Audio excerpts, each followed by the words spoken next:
ফেনীর জেল রোডে বড় পর্দায় আজ শেষবারের মতো একসঙ্গে বিশ্বকাপ ফাইনালের আবেগে মেতেছিলেন হাজারো ফুটবল প্রেমী।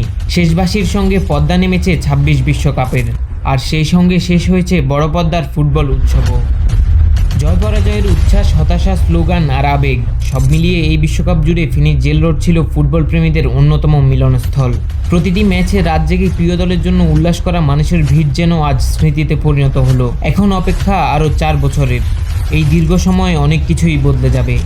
যারা আজ কাঁধে কাঁধ মিলিয়ে বড় পর্দার সামনে খেলা দেখলেন, ২০৩০ সালের বিশ্বকাপে হয়তো সবাই একইভাবে একই জায়গায় একত্র হতে পারবেন না, তবে ২০২৬ বিশ্বকাপের ফেনীর জেল রোডে সৃষ্টি হওয়া এই ফুটবল উন্মাদনা ও স্মৃতিগুলো দীর্ঘদিন বেঁচে থাকবে ফুটবল প্রেমীদের হৃদয়ে।